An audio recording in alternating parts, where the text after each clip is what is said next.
Assalamualaikum warahmatullahi wabarakatuh. Selamat datang di channel Kang Slamet. Kali ini Kang Slamet akan membawakan kisah yang berjudul Pertemuan dengan Peri Hutan, Sinta, jin pendamping titipan sang ratu. Cerita ini ditulis oleh Sinta Diary, dan sebelum kita masuk ke ceritanya, buat kalian yang belum subscribe channel ini, tekan tombol subscribe-nya terlebih dahulu dan tekan tombol notifikasinya agar kalian tidak ketinggalan cerita seram lainnya dari Kang Slamet. Nggak usah berlama-lama lagi, langsung saja kita masuk ceritanya.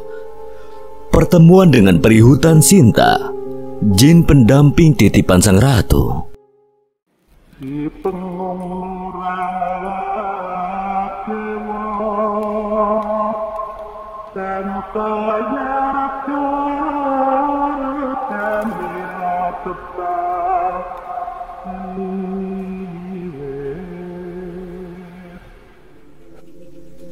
tidak sepantasnya jika manusia memohon pada makhluk sepertinya. Jika memang harus bertarung, ayo kita habis-habisan. Terbesit di benakku mengutuk Jaka karena bertindak gegabah yang mungkin membahayakan kami. Aku hanya menghela nafas dan harus menerima apa yang akan terjadi. Jika dulu kakek kamu benar pernah bertarung di sisi Mbah Kun, ayo, dengan senang hati aku akan dampingi cucunya.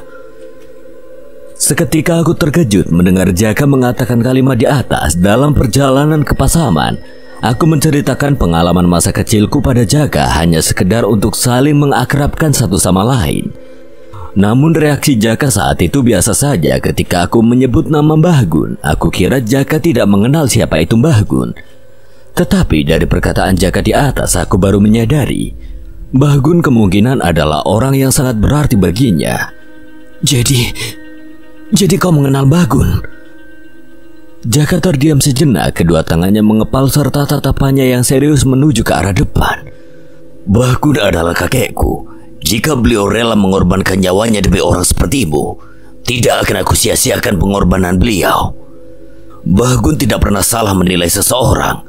Kau bisa berada di sini saja sudah menjadi bukti yang cukup kuat. Lalu kenapa kau diam saja saat aku ceritakan semuanya sebelumnya? Jaka kembali terdiam dan enggan untuk menjawab. Saat itu Jaka sempat marah padaku karena orang yang Mbah Gun selamatkan hanyalah orang biasa sepertiku. Jaka lebih dulu menyadari bahwa kami akan ditakdirkan untuk bertemu. Maka dari itu Jaka bersikeras untuk mengikuti kami. Sama halnya sepertiku, Jaka juga memiliki peninggalan catatan dari Mbah Gun yang isinya, "Nah Jaka, semua sudah aku ajarkan yang aku bisa. Tinggal kau asah kemampuanmu dan minta petunjuk dari bapakmu Ki Sabto. Jadilah kuat. Satu saat kau akan bertemu dengan seseorang yang pernah Mbah ceritakan. Jangan dendam padanya, jadilah tangannya. Kalian nantinya akan menjadi partner yang hebat. Gantikan Mbah dan jelajahi alam lelembut dan lakukan secara manfaat. Dan jangan pernah terjerumus ke dalam gelapnya." Setelah aku tahu ternyata Jaka adalah cucu angkat Mbah Gun yang pernah Mbah Sabar ceritakan. Ini kedua kalinya catatannya ditulis oleh Mbah Sabar benar terbukti. Puluhan tahun silam kakek kami berdiri berdampingan menghadapi musuh mereka. Kali ini kami cucu-cucunya yang juga berdiri berdampingan menghadapi lawan kami. Seakan kami merasakan bayang-bayang Mbah Sabar dan Mbah Gun di belakang sedang memegang pundak kami sambil tersenyum. Suasana tegang dan detak jantung berpacu dengan cepat. Keberanianku memunculkan aura putih tidak biasa, begitu pula Jaka. Keris yang dia miliki seakan memiliki pikiran sendiri dan terus bergerak dengan sendirinya di dalam sarungnya. Keberanian kami memunculkan semangat pula dalam diri Bon dan menghampiri kami di samping Jaka. "Jika jalan kabur tidak ada, apa cuma menunggu di pantai? Itu bukan gayaku," Bon berkata sambil mengambil posisi kuda-kuda jet kundonya. Kegagahan kami yang ingin melindungi Sinta tentu membuat kedua Sira bergabung di sampingku. Baru saja kami mau fokus menyerang, melihat Sira dari jarak dekat jujur sudah cukup membuat kami sesekali melirik ke arah Sira. dan tidak terlalu memperdulikan Inyak Rimbo. Sinta yang berada di belakang kami terduduk lemas ketakutan. Itu membuatku sangat marah. Keberanianku kembali memuncak, tapi kembali buyar ketika Sira yang satunya lagi kini sudah menanggalkan jubahnya juga. Dan bisa aku katakan, penampilannya jauh lebih memikat dibandingkan Sira pertama. Dia memiliki rambut yang digerai, dia memiliki sayap hitam dan 2 tanduk di dahinya. Kedua Sira adalah jenis yang sama dan bersaudara kakak beradik. Yang bertanduk 2 adalah kakaknya, tapi menurut Sinta mereka tidak bisa berbicara. Atau mungkin ada alasan khusus mereka tidak mau bicara. Kami bersiap melawan sang raja leluhur tanah Melayu, Inyak Rimbo. Inilah kolaborasi antara manusia dan jin demi melindungi apa yang perlu kami lindungi. Kami semua bersiap menghadapi Inyak. Inyak di sini bukan berwujud seekor harimau. Mungkin berbeda dengan roh harimau yang ada dalam silek harimau. Atau bisa jadi roh yang berwujud harimau itu salah satu pengikutnya. Karena siluman harimau itu banyak dan sebutan Inyak ini bisa dipakai oleh siapapun. Serta pengalaman dan pandangan tiap indigo atau paranormal itu berbeda-beda. Dan tingkat kepekaannya berbeda pula. Jadi aku menyimpulkan tiap orang punya pandangan yang berbeda tentang alam gaib.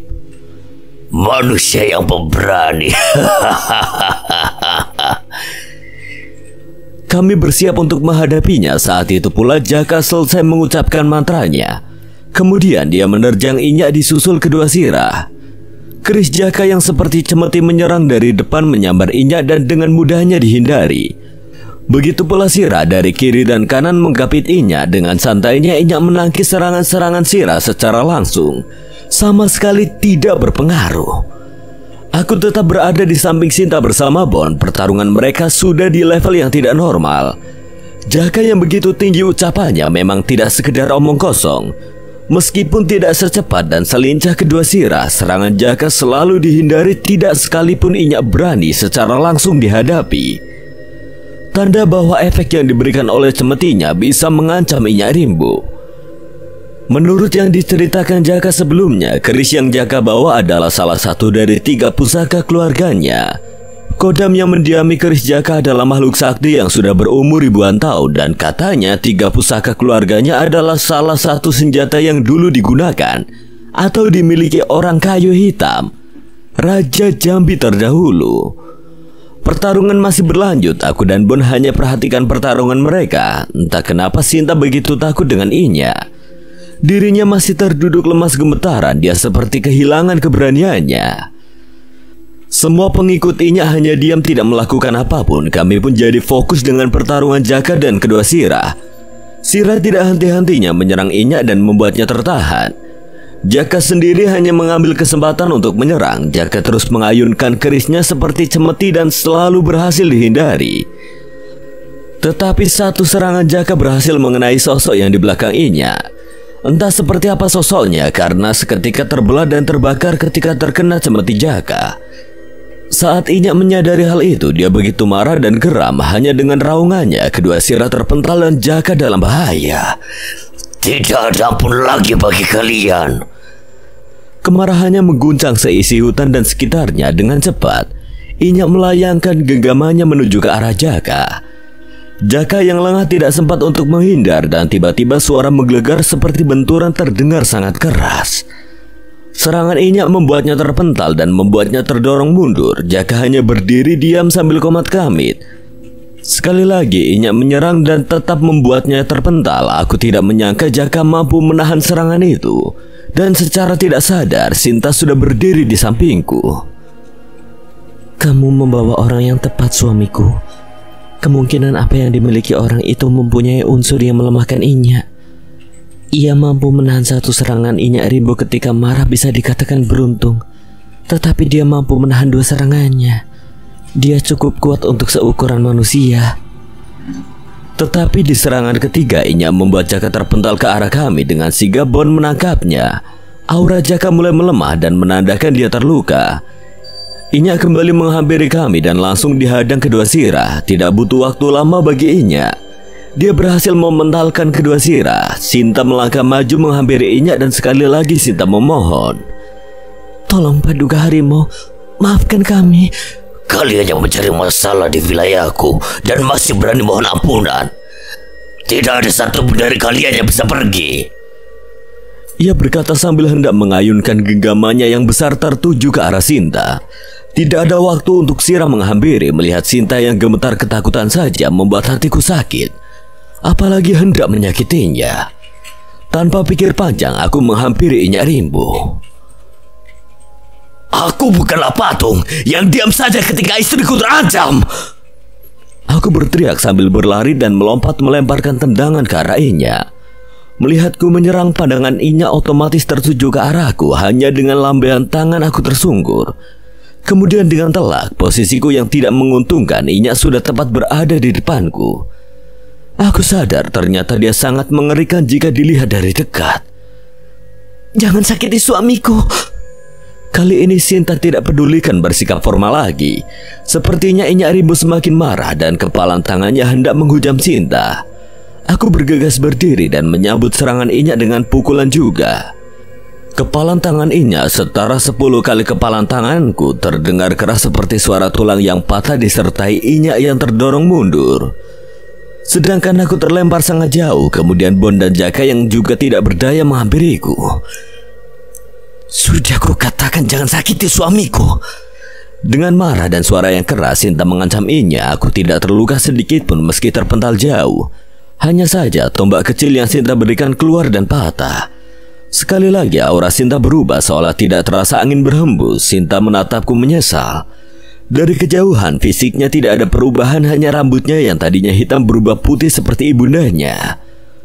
Perubahan ini yang membuat Sinta mengorbankan sebagian kekuatannya untuk mendapatkan kemampuan yang kuat meskipun hanya sementara. Dan dengan cepat Sinta menghampiriku bersama 2 Sira. Suamiku, pergilah sampaikan pada ibunda apa yang sudah terjadi. Kamu sudah membuktikan bahwa kamu memanglah orang yang pantas aku pilih. Kamu tidak akan mampu melawan Inya, dan kamu masihlah nekat melawannya demi aku. Pergilah suamiku, semoga kita bertemu lagi suatu saat nanti. Pergilah. Ucapannya yang sulit aku cerna, tidak mungkin aku meninggalkannya. Akan tetapi dengan cepat Sira memegangku dengan cengkeramannya yang kuat. Lalu Sira membawaku terbang menuju gua yang berada di tengah sungai yang berkabut. Aku mencoba berontak. Lepaskan! Apa yang kamu lakukan? Namun apalah daya, aku hanya manusia biasa. Genggaman Sira tidak bisa aku lepaskan. Sinta tersenyum sayu dan berpaling pandangan lalu berkata singkat dengan Jaka. Saat itu Jaka tidak berdaya dihampiri Sira bertanduk 2. Tangan Sira memegang kepala Jaka seakan mentransfer energi gaib yang membuat Jaka kembali bugar dan menyusulku menuju gua bersama Bon. Mau kemana kalian? Inya berkata dan hendak mencegah mengejarku. Diikuti pasukan Inya mengejar Jaka dan Bon. Sinta seorang diri menghadang Inya. Namun karena perbedaan kekuatan yang cukup jauh, Sinta terpental saat menghadang serangannya dan membuatku berteriak menyebut namanya. Sinta yang tersungkur kemudian bangun setelah melihatku dari kejauhan, seperti dia menyampaikan jika dia baik-baik saja. Sira menghadang pasukan Inya yang hendak mengejar Jaka dan Bon. Dengan kondisi Jaka yang prima, dengan mudah Jaka melewati sungai bersamaan dengan Bon. Tangan besar Inya menggenggam leher Sinta yang kecil. Meskipun Sinta mengorbankan kekuatannya untuk menjadi lebih kuat lagi, ternyata itu sia-sia. Aku terus berontak melepaskan genggaman Sira di kedua tanganku sambil berteriak menyebut nama Sinta. Tidak ada yang bisa aku lakukan saat itu, hanya kemarahan betapa lemahnya aku saat itu. Semakin jauh pandanganku, sosok Sinta lenyap tertutup kabut yang tebal. Yang terakhir aku lihat, Sinta sudah berada dalam genggaman Inya dan matanya masih melihat ke arahku memastikan aku benar-benar pergi. Aku dan Sira memasuki gua dan tembus menuju air terjun. Tampak sosok tua berjubah kuning yang terbaring di pinggir sungai. Sira tidak menghiraukan itu dan terus terbang menuju kerajaan peri. Dengan kecepatan Sira, tidak butuh waktu lama kami sampai di pintu istana dan Sira tiba-tiba tergeletak lelah atau mungkin terluka. Kemudian kedua penjaga wanita kekar membawa Sira masuk ke dalam.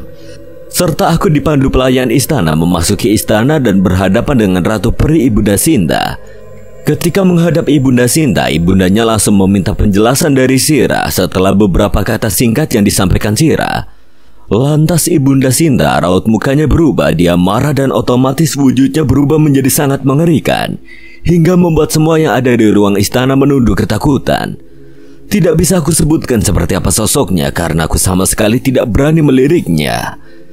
Tak lama kemudian sebuah pasukan besar dipersiapkan. Pasukan elit yang terdiri beberapa wanita cantik dengan mahkota dan pakaian yang berwarna-warni dibentuk. Perang besar sepertinya akan meletus antara dua kerajaan.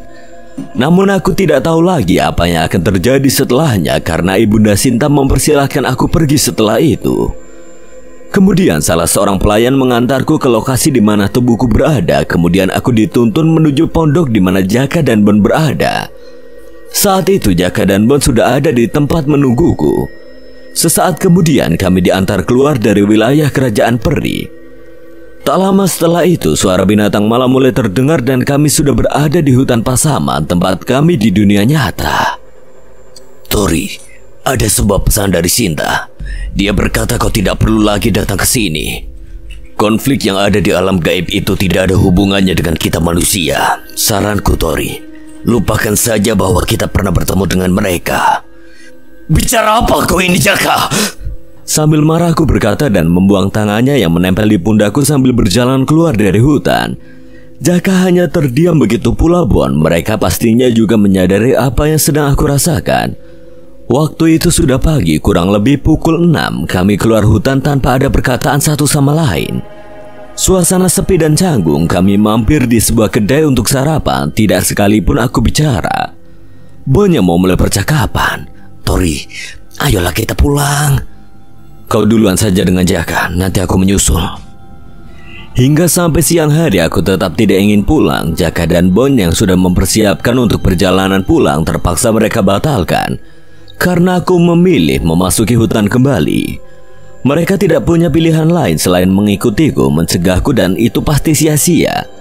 Kemauanku sudah bulat dan saat itu aku juga tidak ingin melibatkan mereka lebih jauh. Pulanglah kalian, aku akan tetap di sini. Tentunya Bon dan Jaka tidak mungkin meninggalkan aku sendirian. Mereka tetap mengikutiku menuju di mana pertama kalinya aku bertemu dengan Sinta. Dalam perjalanan kami pun bertemu tim yang ditugaskan di situ. Dengan alasan yang dibuat oleh Bon, kami akhirnya mampu menghindari kecurigaan mereka. Kami sampai di tempat tujuan, membuat tenda dan persiapan lainnya. Malam pun tiba, aku tunggu hingga malam mulai larut. Sinta tidak kunjung muncul, hanya beberapa makhluk yang menampakkan dirinya. Aku tantang semua makhluk-makhluk yang ada di sekitar, tetapi tidak ada yang berani mendekat. Sebetulnya para makhluk di sana saat itu bukan takut padaku, tetapi tidak berani mendekat dikarenakan ada Jaka. Bahkan ketika aku mendekat, mereka menghindar. Melihatku seperti itu membuat Jaka dan Bon cemas. Jaka sempat berkata dengan Bon, bisa jadi aku gila karena hal itu. Aku sering berbicara seorang diri, menyebut nama Sinta, dan bertingkah seperti orang gila. Tori, mereka sudah berada di alam yang berbeda dengan kita. Jangan terbawa emosi. Kuatkan mentalmu dan jangan terpengaruh perasaan yang seharusnya tidak ada. Apa maksudmu Jaka? Kau tahu apa? Tidak usah sok ngatur aku kau. Tori, sadar, awas jangan kelewatan. Kendalikan diri Tori. Diam saja kalian, tidak usah ikut campur. Tidak ada yang bisa mereka lakukan terhadapku. Waktu berjalan melambat dan aku masih sendirian di luar tenda hingga waktu mau mendekati subuh. Bon yang baru terbangun dari tidurnya menghampiriku dan mengatakan untuk pulang dan menawarkan untuk melanjutkan lain hari. Aku menuruti perkataan Bon dan kami keluar dari hutan. Di pertengahan jalan aku ambruk dan pingsan. Tentunya itu merepotkan mereka berdua. Aku akui aku memang egois saat itu. Untungnya mereka adalah kawan yang baik. Hari itu kami seharusnya berangkat kerja, tapi karena aku tidak sadarkan diri aku absen. Dan Bon yang menyampaikan pada atasan bahwa aku sedang sakit. Ketika sadar aku sudah berada di kos dan Jaka berada di situ dengan tubuh lemas dan kurang tenaga. Aku mencoba untuk duduk.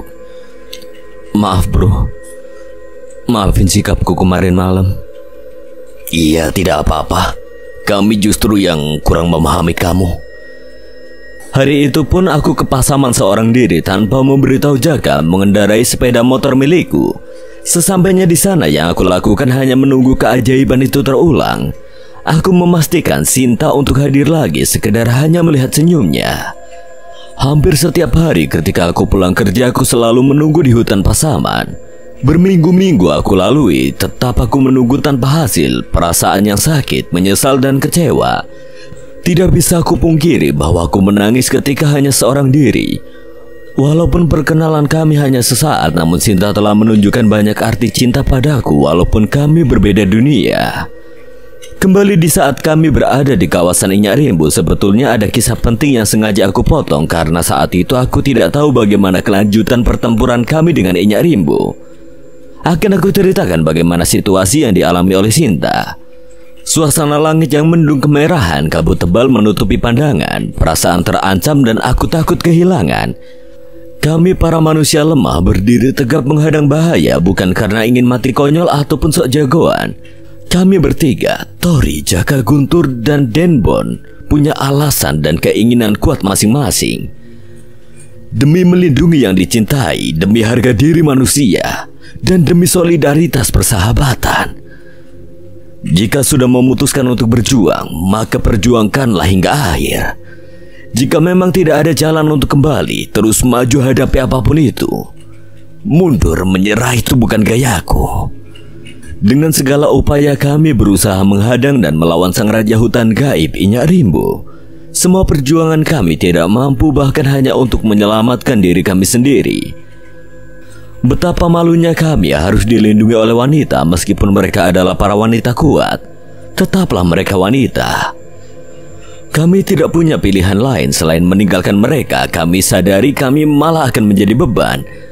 Dengan perasaan tidak rela, sakit dan tidak bergunanya aku saat itu, Sira membawaku pergi. Dari kejauhan tertutup kabut yang tipis, cengkraman tangan Inyak Rimbo mencekik leher Sinta yang kecil dan terlihat rapuh. Tersenyum Sinta memandang dan seakan mengatakan, "Semoga kita bertemu kembali, suamiku." Di dalam istana Ibunda Sinta, seluruh pasukan elit dan kuat dikerahkan dipimpin langsung oleh Ratu Peri untuk menyerbu kerajaan Inyak Rimbo. Di dalam istana Peri berkumpul seluruh pasukan wanita cantik dan kuat siap dikerahkan. Dengan amarah Ratu Peri, tidak seorang pun makhluk di sana mampu menghentikan. Sira bertanduk satu yang belum pulih dari lukanya bergabung dengan dua saudaranya dan diperintahkan duluan untuk menyusul Sinta.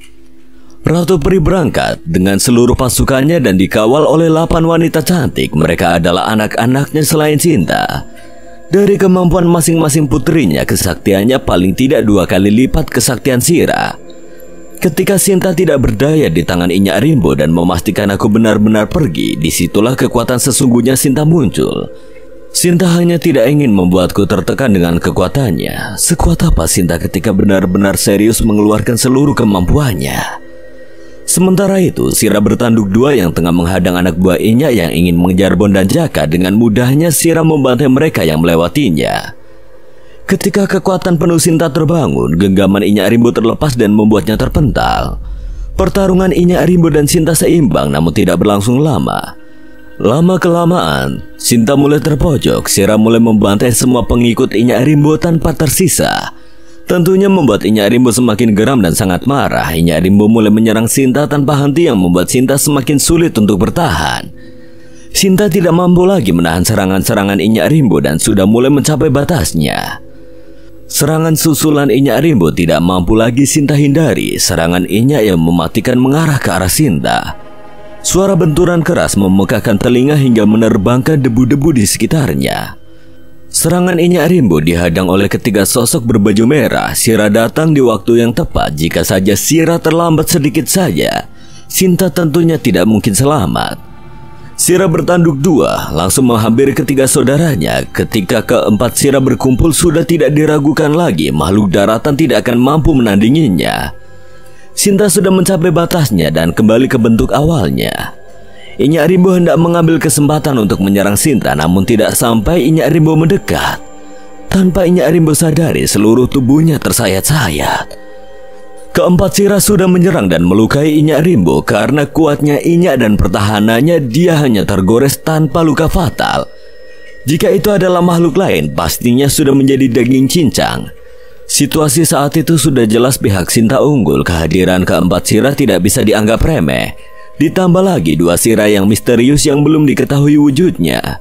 Diketahui bahwa Sirah bertanduk 1 dan 2 adalah yang terlemah, sedangkan 2 Sirah lainnya kemampuan sejatinya bahkan Ratu Peri sendiri tidak bisa menandinginya.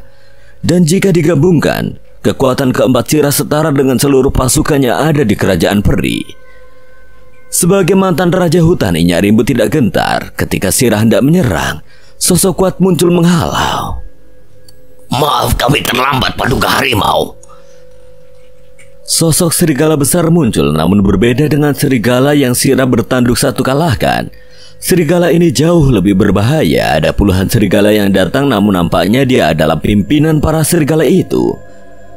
Bagi Sirah tentu itu tidak membuatnya gentar. Yang Sirah waspadai adalah sosok hitam yang bersender di pohon dengan santainya. Sosok itu masih sejenis dengan Inyak Rimbo, namun memiliki warna hitam legam. Sebut saja Panglima Kumbang, Mak Itam. Ya, Mak Itam yang dimaksud adalah siluman harimau hitam yang dulu pernah mengikuti Mbah Gun. Meski sejenis dengan Inyak, Panglima Kumbang tidak pernah menganggap Inyak sebagai rajanya. Dia adalah pengikut Inyak Rimbo yang berani membantah dan bertindak sesuka hati. Meski demikian, Mak Itam adalah pengikut Inyak Rimbo sekaligus rival yang paling setia. Mak Itam selalu ada di samping Inyak Rimbo ketika dirinya dalam bahaya. Hei, apa-apaan ini kucing belang? Kau terpojok? Mohon jaga ucapan Anda, Tuan Kumbang. Tidak pantas berbicara demikian dengan Paduka Harimau. Bilang apa kau? Apa kau menasihatiku? Mak Itam menghampiri serigala besar itu. Pimpinan serigala itu jauh lebih besar 2 kali lipat dari Panglima Kumbang. Namun serigala tersebut sangat menghormatinya. Jelas bahwa Mak Itam jauh lebih kuat. Hentikan kalian! Apa yang kau lakukan di sini, kucing kecil? Apakah mereka yang membuatmu terpojok, kucing belang? Kau hanya boleh kalah di tanganku. Mereka mampu membuatmu terpojok, pasti mereka kuat. Aku akan ikut bermain. Lihatlah kemampuanku, kucing belang. Mak Itam dengan cepatnya menyerang Sirah. Tentu Sirah siap menghadapinya. Sebelumnya Inyak Rimbo dan Panglima Kumbang bukanlah kawan maupun sekutu. Pertemuan awal mereka bisa dikatakan bukanlah pertemuan yang baik. Bagi mereka beranggapan seperti musuh bebuyutan, saling bertarung hingga berhari-hari dengan hasil seri. Meski sesekali Mak Itam kalah. Saking seringnya pertarungan mereka yang awalnya sama-sama memiliki niat membunuh, semakin lama mereka menikmati pertarungan itu dan secara tidak langsung mereka menjadi rival. Mak Itam yang tadinya seperti gelandangan, Inyak Rimbo memberikan sebagian wilayahnya untuk Mak Itam tempati. Awalnya Mak Itam menolak, tetapi seiring berjalannya waktu, Mak Itam menempati juga wilayah yang diberikan Inyak Rimbo dan secara tidak langsung Mak Itam sudah menjadi bagian dari pengikut Inyak Rimbo. Ketika Panglima Kumbang hendak menyerang Sirah, hentikan kalian! Teriakan amarah berasal dari balik kabut di tengah sungai. Mak Itam langsung berhenti dan kembali ke posisi awal. Mak Itam merasakan bahaya dari teriakan tersebut dan sudah menebak ada banyak pasukan di balik kabut di tengah sungai. Mak Itam menjentikan jarinya yang mana itu adalah kode untuk memanggil. Setelah Mak Itam melakukannya, di balik hutan muncul ratusan pasukan elit di bawah pimpinan Mak Itam. Memang sengaja dipersiapkan untuk melawan Raja Ular saat itu. Meskipun hanya ratusan, kemampuan individunya mungkin setara dengan serigala yang Sirah kalahkan kala itu. Kucing kecil sialan, jadi selama ini mereka ada di mana? Kucing belang, mereka tidak pergi seperti yang dirumorkan. Selama ini mereka datang ke tempatku dan mereka meminta aku melatihnya. Jangan kau samakan mereka dengan dulu, kucing belang. Bukan hanya itu, dia juga tidak pergi begitu saja. Hanya sembunyi menunggu waktu yang tepat untuk keluar. Sosok itu terbang mengelilingi sekitar lalu turun dan diikuti pula ratusan pengikutnya. Dia adalah Sigak. Paduka Harimau, kami kembali. Ternyata kau memang tidak bisa dipercaya. Maaf, ini tidak seperti yang kupikirkan, teman. Pasukan Mak Itam digabung dengan pasukan Sigak masih jauh dibandingkan pasukannya di bawah Ratu Peri. Sigak bukan ingin mengkhianati kepercayaan Sinta, namun apabila Inyak Rimbo binasa, justru akan menjadi malapetaka bagi kaumnya. Inyak Rimbo memang gemar bertarung, memang banyak pengikutnya yang jahat, tetapi Inyak Rimbo sendiri adalah pimpinan dan raja di hutan gaib. Ketegasannya karena dia memiliki tanggung jawab untuk melindungi wilayah dan kaumnya. Siga merasakan adanya bahaya jika Siga tidak turun tangan. Meskipun Inyak Rimbo sudah berbeda jauh dan jauh lebih ganas, tetaplah Inyak tidak akan menyakiti kaumnya. Jika Inyak Rimbo binasa, tentu saja Raja Ular akan lebih berkuasa dan akan semena-mena terhadap pengikut setia Inyak Rimbo. Seperti yang Siga firasatkan, dan benar apa yang dikhawatirkan Siga terjadi. Ketika Inyak Rimbo lemah saat ini, sejumlah pasukan besar tiba dari arah yang jauh. Ribuan lebih pasukan Raja Ular siap menyerang. Perjanjian yang mereka sepakati Raja Ular hianati. Tentu saja, melihat Inyak Rimbo dalam keadaan lemah itu kesempatan bagi Raja Ular untuk menyerang. Paduka Harimau, biarkanlah mereka pergi. Kami akan bergabung kembali dan berjuang bersama. Bukankah begitu, Panglima Kumbang? Siga memohon pada Inyak untuk melepaskan Sinta dan kaumnya serta berkata kepada Panglima Kumbang, "Apa yang kau katakan, burung bangkai? Aku hanya ingin bertindak semauku saja." Inyak Rimbo berpikir sejenak dan mantan Raja Hutan Gaib pun kembali dengan sikap tangguh dan berwibawanya. Setelah Inyak Rimbo pikir matang-matang, akhirnya Inyak Rimbo memutuskan untuk melepaskan Sinta dan pengikutnya. "Baiklah, pergilah kalian dan jangan pernah memasuki wilayahku lagi. Aku lupakan apa yang telah kalian perbuat." Kau kira aku akan pergi begitu saja? Apalagi yang kau inginkan? Sudah jelas siapa yang dirugikan saat ini. Apa kau juga ingin menantang kami? Tanpa gentar Inyak Rimbo berkata, meskipun dia tahu sudah jelas posisi Inyak Rimbo sangat buruk, tetapi tidak berkurang sedikit pun keberanian dan harga dirinya. Sungguh Raja Hutan Gaib sejati, jangan sampai keangkuhanmu merobohkanmu. Baiklah, kami akan mundur. Semoga kau beruntung, wahai Raja Hutan. Ratu Peri mundur diikuti anak-anaknya dari belakang. Pasukan Raja Ular dengan jumlah yang sangat banyak semakin mendekat. Mak Hitam dan Siga mempersiapkan pasukannya masing-masing. Jelas sangat jauh berbeda kekuatannya. Sepertinya pertempuran antara Inyak dan Raja Ular tidak bisa dihindari tanpa lagi ada peringatan dan diskusi. Sejumlah pasukan besar Raja Ular dipimpin oleh Panglima yang kuat. Ular betina yang dahulu menghuni gua, anaknya yang dibantai Sirah, telah bergabung menjadi salah satu Panglima Raja Ular. Sementara Ratu Peri serta seluruh pasukannya sudah tidak terlihat tertutup kabut yang tebal. Pertempuran antara Inyak dan Raja Ular mulai berlangsung. Jelas terlihat bahwa pasukan Inyak Rimbo tidak sebanding. Untungnya hutan yang lebat menguntungkan bagi pasukan Inyak, namun hanya mampu bertahan tanpa mampu membalas. Raja Ular hanya menunggu bersama sebagian besar pasukannya, menunggu waktu di mana Inyak benar-benar terpojok. Suara Inyak menggelegar membuat seluruh pasukannya bersemangat. Akan tetapi ketika pasukan Inyak mulai terdesak, dari arah belakang pasukan ular betina mulai menggempur pasukan Inyak. Inyak dan pengikutnya mulai terpojok. Inyak Rimbo berdiri tegap memandang langit. Dalam pikirannya, jika hari ini adalah hari terakhir baginya, setidaknya jika gugur harus dalam keadaan terhormat. Namun tanpa disangka, ketika Inyak Rimbo mulai pasrah dengan keadaannya, dari tengah sungai yang berkabut muncul pasukan besar yang tidak Inyak Rimbo duga.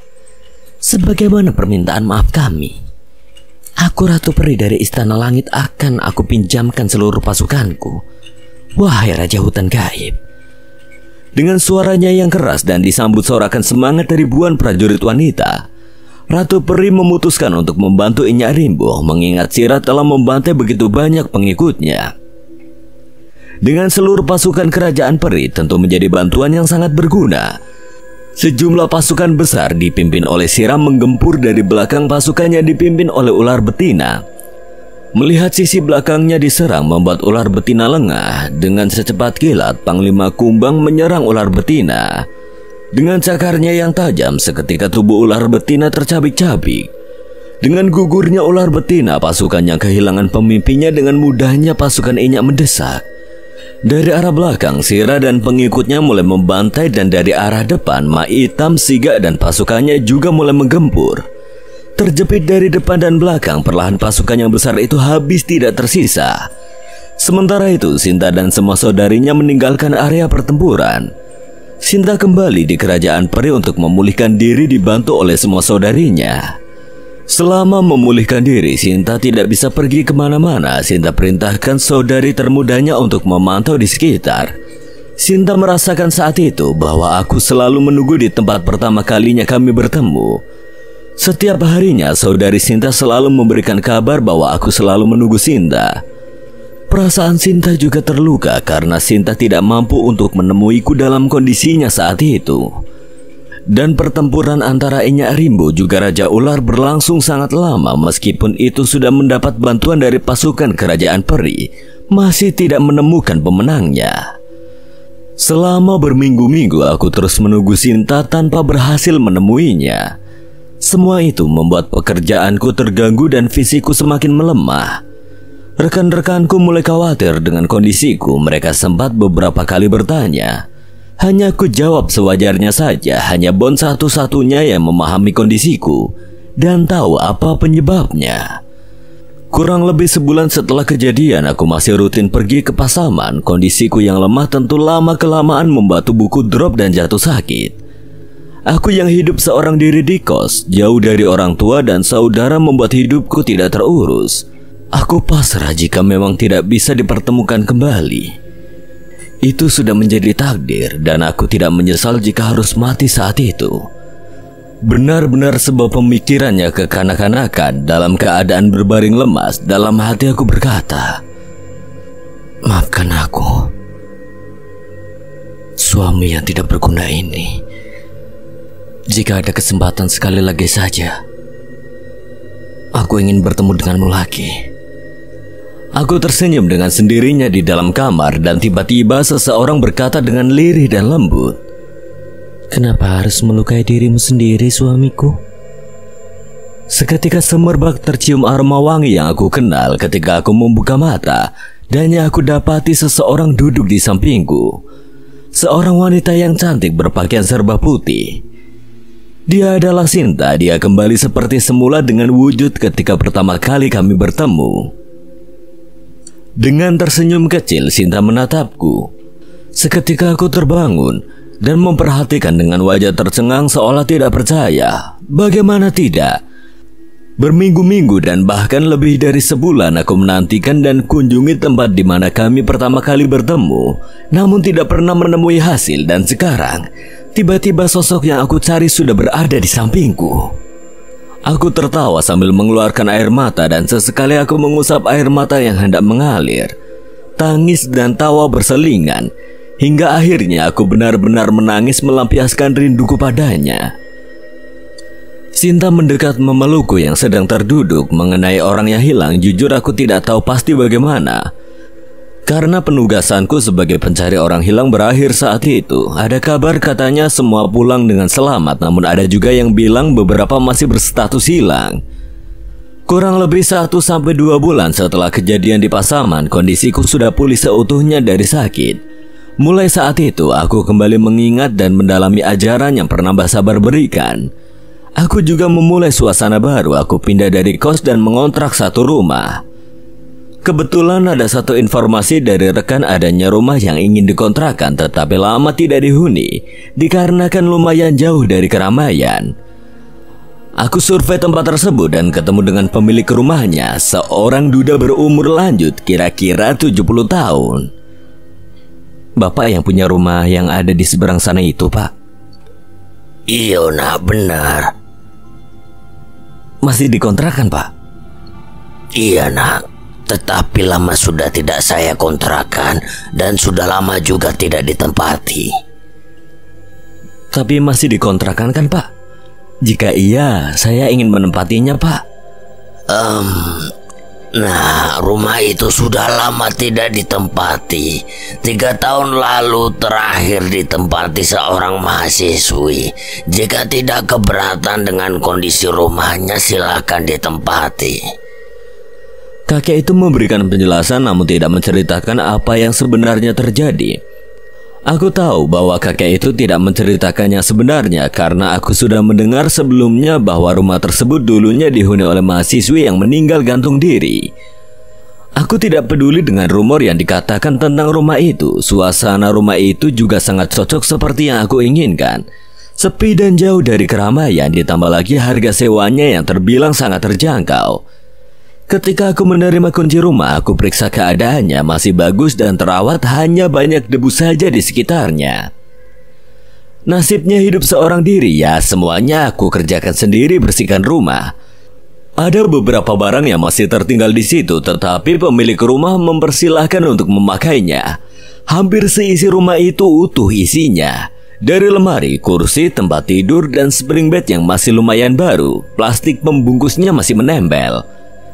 Di dapur juga ada kompor serta gas 3 kilo. Di sebelahnya jarak 3 meter terdapat kamar mandi. Dan di samping kamar mandi ada sumur yang tertutup rapat, hanya ada lubang untuk pipa sanyo saja. Tepat di tembok samping pintu kamar mandi ada kaca yang lumayan besar yang menempel erat di dinding. Selesai membersihkan semuanya, aku ambil barang-barangku di kos menggunakan jasa angkutan. Kurang lebih pukul 4 sore semuanya kelar. Ada salah seorang warga yang menyapa ketika melihatku. Udah yang menempati rumah ini sekarang ya? Iya bu, baru saja saya ingin menempati malam ini. Oh begitu ya. Ya udah permisi dah. Kemudian aku keluar membeli sesuatu yang aku butuhkan. Aku mampir ke sebuah warung untuk beli minuman dan pemilik warung bertanya, udah ya yang menempati rumah Pak Nas? Iya Uni. Rumah itu ada penunggunya, udah hati-hati. Dulu pernah sebelum udah baru 2 hari sudah tidak betah. Alhamdulillah jika begitu Uni, ada yang bisa temenin saya. Makasih ya Uni. Saat malam tiba, waktu masih menunjukkan pukul 7 malam, tetapi suasana daerah situ sudah sepi. Lagi pula kontrakanku yang paling ujung dan 300 meteran ada pemakaman. Aku keluar rumah melihat sekeliling benar-benar sunyi, sangat cocok untuk menyendiri. Sudah jarang orang-orang lewat. Lalu aku masuk kembali ke kamar. Aku ambil handset hendak buka aplikasi game. Tiba-tiba pintu diketuk. Assalamualaikum. Waalaikumsalam. Aku menjawab dan bangun dari posisiku lalu menuju pintu. Aku buka pintu, ternyata Pak Nas, pemilik rumah, dan Pak RT. Aku persilahkan masuk tapi mereka memilih duduk di luar rumah. Tempat duduk yang terbuat dari anyaman bambu. Nah, ini Pak RT. Aku berkenalan dan berbincang lumayan lama. Mengetahui pekerjaanku, Pak RT tidak berpanjang lebar menjelaskan aturan-aturan yang ada di kampungnya. Sebenarnya sebelumnya aku sudah mendatangi rumah Pak RT bersama Pak Nas pagi itu, tapi Pak RT-nya tidak di tempat. Setelah ngobrol dan memberikan fotokopi identitasku, Pak Nas dan Pak RT pulang. Setelah mereka pergi, tidak terasa waktu sudah pukul 9 malam lebih, hampir pukul 10 malam. Akhirnya aku istirahat selang 1 jaman. Nah, ini pertama kalinya aku di rumah itu berkenalan. Aku di dalam kamar dan masih bermain HP, terdengar suara dari arah kamar mandi, suara perempuan menangis. Aku paham siapa itu, aku diamkan saja, tidak aku hiraukan. Tapi lama-kelamaan risih dan mengganggu juga, lalu aku bangkit dari tempat tidur dan menghampiri arah suara tersebut. Waktu kurang lebih hampir jam 11 malam saat itu. Aku juga kebelet buang air kecil sekalian aku ingin menyapa. Aku buka pintu kamar, suara tangis masih terdengar. Aku hampiri arah suara itu. Tepat di bibir sumur, seseorang duduk tertunduk, berbaju seperti daster putih. Wajahnya tertutup rambutnya yang lebat dan panjang. Aku berdiri di samping kompor memperhatikan. Saat itu pula tangisnya berhenti dan menoleh ke arahku. Ketika menyadari kehadiranku, sosok itu menoleh ke arahku. Terlihat sebagian wajah dan matanya yang putih. Kami saling bertatapan. Aku dekati pelan-pelan. Mbak, permisi ya. Beberapa saat kemudian aku keluar dan menoleh ke arah sumur. Wanita sebelumnya sudah tidak ada. Sambil mengusap wajahku dengan handuk, aku menoleh ke kaca untuk bercermin. Astagfirullah. Aku kaget dengan mukanya yang pucat, matanya yang putih melotot ke arahku di dalam cermin. Aku menengok ke belakang, tidak ada siapa-siapa. Sosok wanita itu berada di dalam cermin. Ekspresinya menyeramkan memang, tetapi karena aku sudah terbiasa, hal itu tidak membuat aku takut. Ada yang lebih buruk yang pernah aku lihat sebelumnya. Aku hanya kaget dan refleks saja. Mbak, bikin aku kaget aja. Sosok itu perlahan memudar lalu hilang hingga tampak kaca yang bening ketika aku hendak masuk ke kamar. Wanita itu sudah duduk kembali di bibir sumur tertunduk dengan wajah tertutup rambutnya. Posisinya tepat di belakangku agak ke kiri 3 meter, jadi tidak terlihat sumurnya dari pantulan kaca. Dan tentunya itu membuatku terkejut dan kaget. Aduh, Mbak suka bikin kaget mbaknya ini. Perlahan aku dekati dan duduk di kursi kecil yang terbuat dari kayu. Mbak namanya siapa? Wanita itu hanya menggeleng. Namanya lupa mbak. Saya panggil mbak saja ya. Udah lama di sini mbak. Mbaknya tidak bisa ngomong. Terus kenapa nangis? Dia diam sesaat dan berucap lirih sekali. Samar-samar aku mendengarnya berucap sedih. Oh, lagi sedih. Ya sudah ya mbak, aku mau istirahat. Jangan nangis lagi ya. Kapan-kapan ngobrol lagi. Setelah masuk kamar, aku tidak mendengar suara menangis lagi dan akhirnya aku bisa tertidur pulas. Selama beberapa hari berlalu, aku semakin terbiasa dengan suara tangisan wanita yang ada di sumur kontrakan. Lalu tibalah malam Jumat, di mana Sinta harus menemuiku. Malam Jumat sudah menjadi kewajiban bagi kami untuk bertemu, untuk menambah kesaktian Sinta dan memperkuat kepekaan atau melatih energi spiritualku. Saat itu hari Kamis, setelah pulang kerja, aku langsung pulang ke kontrakan. Saat mau beli makanan dan keperluan lainnya, aku bertemu Bon berpapasan di jalan. Kami berhenti dan matikan motor masing-masing lalu ngobrol singkat. Mas bro, bagaimana keadaannya sekarang? Alhamdulillah Pak Bon, udah lebih baik. Mainlah ke kontrakan Pak Bon. Nanti gampang mas bro. Oh iya Tor, istriku memilih ingin tinggal di Jambi meskipun sekarang sudah mendingan tidak diteror pocong lagi. Maaf Pak Bon, aku tidak bisa bantu saat itu. Iya, tidak masalah mas bro. Sudah diurus Jaka waktu itu. Syukurlah pawangnya Dedemit yang langsung turun tangan. Ayolah main ke kontrakan. Kapan-kapan aja. Istriku masih trauma, aku harus pulang cepat. Setelah kejadian di Pasaman, banyak rekanku yang mengalami dampak mistis. Yang paling parah Dayat, Bon dan yang lainnya juga sama. Bon dan keluarganya diteror pocong terbang, sedangkan Dayat dan lainnya nanti akan diceritakan sebagai cerita sisipan. Setelah berpisah dengan Bon, aku segera pulang karena waktu hampir maghrib. Sampai kontrakan pukul 6 sore. Setelah semua aku bereskan sambil menunggu malam. Yang aku lakukan adalah kebiasaan hobiku, yaitu berteriak-teriak bernyanyi, sekedar bernyanyi untuk menghilangkan kejenuhan. Karena keseringan menyanyi, aku tiba-tiba lapar dan tidak terasa sudah pukul 10 malam. Dari arah dapur, tepatnya di arah sumur, terdengar untuk pertama kalinya seorang menyanyi.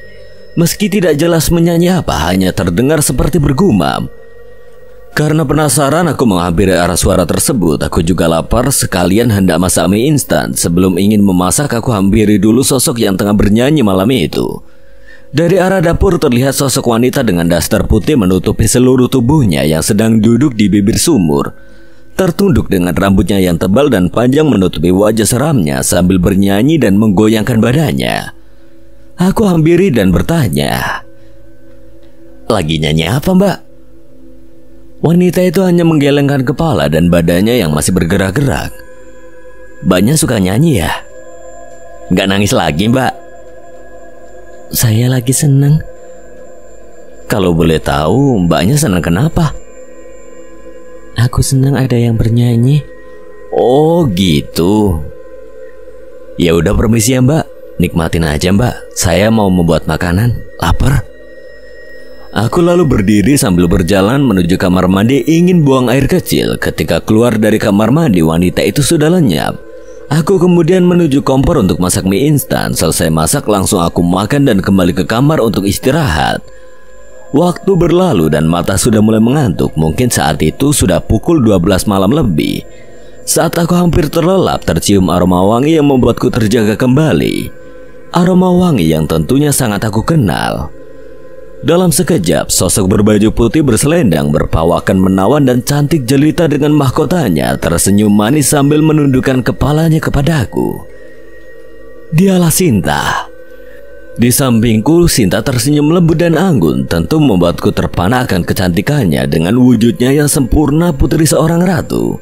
Karena pertemuan sebelumnya, Sinta masihlah berwujud gadis ketika pertama kali kami bertemu. Ada apa suamiku? Adakah yang mengganggu pikiranmu? Tidak apa-apa. Hanya saja, lain sekali penampilanmu saat ini. Aku sudah pulih seutuhnya suamiku. Apa kamu keberatan dengan wujud asliku? Tentu tidak. Justru aku sangat suka dengan penampilanmu saat ini yang terlihat dewasa dan anggun. Aku menjawab dan dibalas dengan senyuman hangatnya penjelasan singkat mengenai ritual setiap malam Jumat. Sinta akan semakin kuat dan sakti ketika kami bersama melakukan ritual khusus di satu tempat yang khusus. Dan bagiku itu tidak berdampak apapun karena bukan secara fisik aku melakukannya. Justru hal itu juga menguntungkan juga untukku untuk membangun wadah spiritual yang lebih besar. Aku harus meraga sukma terlebih dahulu baru mampu menyentuh Sinta. Dan sama sekali tidak mampu merasakan sama seperti ketika menyentuh seseorang dengan tubuh fisik. Aku mampu merasakan menyentuh Sinta, akan tetapi berbeda rasanya ketika menyentuh orang dengan tubuh fisik. Bingung aku menjelaskannya. Anggap saja sama-sama menyentuh akan tetapi memiliki perbedaan yang mendasar. Kemudian seperti biasanya Sinta membantuku untuk meraga sukma. Tidak lama aku keluar dari tubuh dan Sinta menoleh ke arah dapur seperti merasakan sesuatu. Ada kehadiran makhluk lain di sini. Sinta berkata sambil menuju ke arah dapur. Tentu aku mengikutinya dan ingin memberitahukan tentang wanita penunggu sumur.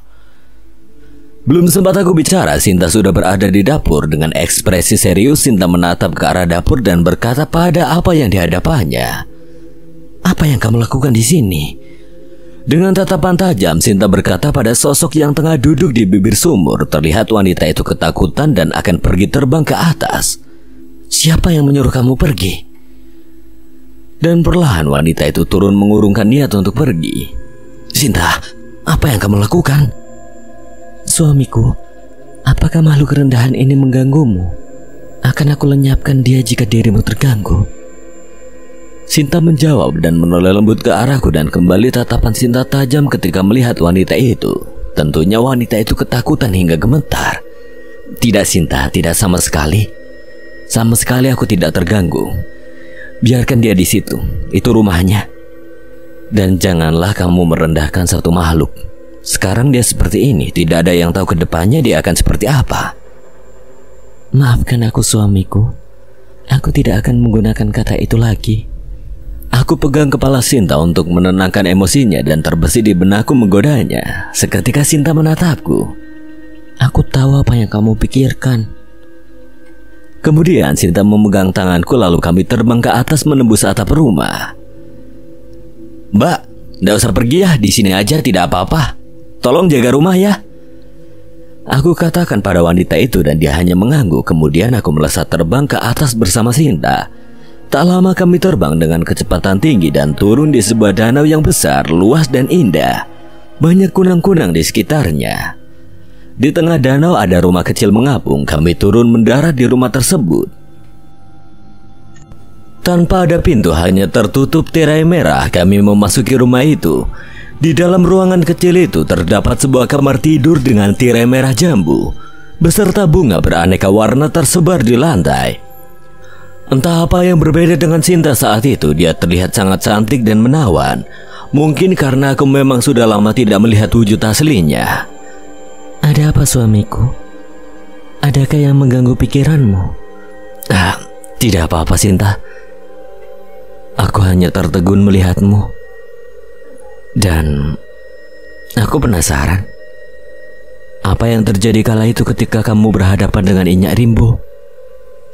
Tetapi jika kamu keberatan untuk menjelaskan, lupakan ucapanku. Sinta tersenyum dan menatapku dengan tatapan matanya yang indah serta bulu matanya yang lentik. Kemudian sambil menyandarkan kepalanya di pundakku, Sinta berkata, "Terima kasih suamiku."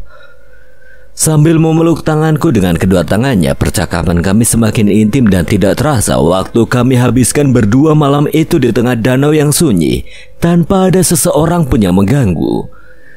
Selang beberapa waktu kemudian, Suamiku, adakah sesuatu yang kamu inginkan?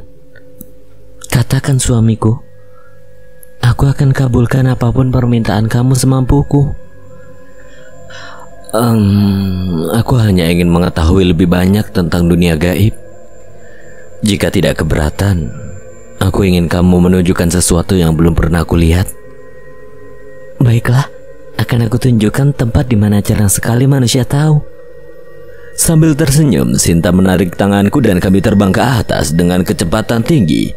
Kami terbang di atas awan sambil bercanda dan tertawa sewajarnya sepasang kekasih. Mau kemana kita, Sinta? Tempat yang akan membuat kamu takjub, suamiku. Lumayan lama kami terbang dengan kecepatan tinggi dan belum juga sampai. Dan sesaat kemudian kami berhenti. Lihatlah, suamiku. Apa itu, Sinta? Aku menjawab sambil memperhatikan benda melayang dari kejauhan. Kami kemudian lebih mendekat dan lebih dekat lagi. Dari dekat terlihat begitu besar sekali sebuah pintu yang menjulang tinggi dan tidak terhingga ukurannya. Benar-benar sangat besar, pintu hitam yang berlapis emas yang berkilauan. Tidak ada dindingnya dengan 4 penjaga yang berotot, tinggi besar, garang dan tampak kuat sekali. Inilah suamiku, pintu gerbang menuju istana langit. Semakin kami mendekat, pintu yang besar menjulang tinggi tanpa terlihat ujungnya. Kiri dan kanan diselimuti awan tebal yang mana terlihat seperti dinding yang menyambung dengan pintu tersebut. Tidak bisa aku ukur bagaimana kekagumanku saat itu. Aku tersenyum seorang diri melihat bangunan yang sangat megah dan indah itu.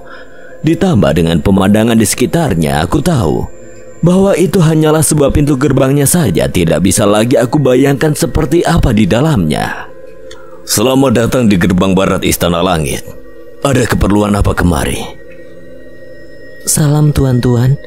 Kami hanya ingin berkunjung dan sekedar melihat-lihat keindahan di wilayah Istana Langit. Ada 2 penjaga di pintu gerbang tersebut. Mereka memiliki penampilan yang kokoh serta terlihat kuat. Meskipun begitu, mereka sangat ramah dan bersahabat. Berbeda dengan penjaga gerbang di alam gaib yang berada di daratan. Aku pernah menjelaskan tentang beberapa alam gaib yang memiliki teritori tersendiri. Semua itu hanyalah bagian kecil atau bahkan tidak masuk hitungan jika dinilai dengan luasnya keseluruhan alam semesta gaib. Anda terlalu sopan, Nona. Silakan, Istana Langit terbuka untuk siapapun. Penjaga itu membalas dengan sangat sopan kemudian mempersilahkan kami untuk masuk. Kedua penjaga gerbang itu membuka pintu besar tersebut. Setelah pintu terbuka, tercium aroma wangi bunga yang menyegarkan. Yang aku lihat bukanlah seperti alam gaib pada umumnya yang memiliki suasana gelap serta awan yang hitam kemerahan. Yang aku lihat saat itu seperti bukan di alam gaib. Suasana tenang, asri dan cerah seperti sinar matahari pagi. Silakan, nikmati perjalanan kalian. Setelah kami masuk, pintu tertutup kembali dan di balik pintu gerbang ada 2 penjaga lagi yang menyambut kami. Selamat datang. Jika kalian membutuhkan pemandu, dengan senang hati kami bantu. Terima kasih tawarannya, Tuan. Aku pernah ke sini sebelumnya. Kami akan pergi berdua. Oh ya, saya ingat. Bukankah Anda salah satu dari 9 wanita yang dulu pernah ke sini? Benar, Tuan. Silakan nikmati perjalanan kalian, semoga menyenangkan.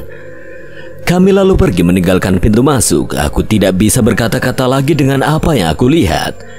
Aku seperti sedang berada di dunia awan. Tanah yang aku pijak adalah awan yang terbentuk menyerupai tanah. Bunga-bunga tumbuh di sana, berbagai macam hewan dan burung menghiasi keindahan alam tersebut. Apa yang sedang kamu pikirkan, suamiku? Tidak ada yang aku pikirkan kecuali kekagumanku saat ini. Sebenarnya ini ada di mana, Sinta? Tentu ada yang jauh lebih indah dari ini, suamiku. Ini adalah wilayah Istana Langit dan tempat tinggalku yang sebenarnya. Coba jelaskan dengan detail, Sinta. Jika kamu sebenarnya dari sini, kenapa tidak tinggal di sini saja? Aku juga ingin tahu keseluruhan tempat ini. Sebetulnya aku tidak terlalu paham dengan wilayah ini, tapi aku mengenal seseorang yang bisa menjelaskan semuanya. Mari kita ke sana, suamiku. Sepanjang perjalanan kami, kebanyakannya aku lihat hanyalah awan. Ada bangunannya terapung, bukit yang juga melayang seperti di dunia dongeng.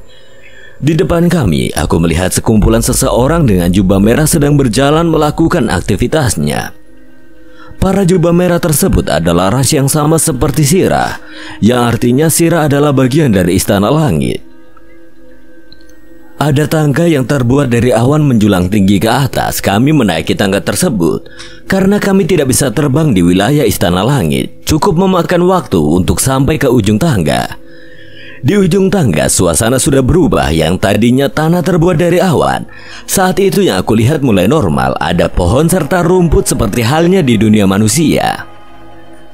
Meskipun suasananya sama seperti yang sudah aku jelaskan, di sini dihuni oleh makhluk yang belum pernah aku lihat sebelumnya. Di sini dihuni oleh makhluk suci yang berasal dari istana langit seperti naga dan hewan mitos lainnya. Lama tidak berjumpa, Putri Sinta. Ucap seseorang yang tidak tahu berasal dari mana. Dari sekumpulan hewan-hewan aneh ada salah satu hewan yang memiliki sayap berwarna putih dan memiliki postur tubuh seperti kuda. Lama tidak berjumpa, Tuan. Sudah sekian lama tidak ada manusia yang berkunjung kemari. Satu kehormatan bagiku. Namaku Sabrani. Siapakah nama Anda? Aku Tori. Tuan, bisakah membantu kami untuk berkeliling? Banyak yang ingin suamiku ketahui juga tentang wilayah ini. Jangan panggil aku Tuan. Panggil saja aku Sabrani, Putri Sinta. Dan kau bilang manusia ini suamimu. Sungguh keberuntungan yang langka. Dengan senang hati aku temani kalian. Sabrani mendekat, tubuhnya kokoh dan memiliki aura kewibawaan yang luar biasa. Meskipun dari bentuknya sangat bersahabat, Sabrani adalah makhluk terkuat nomor 5 di seluruh wilayah istana langit.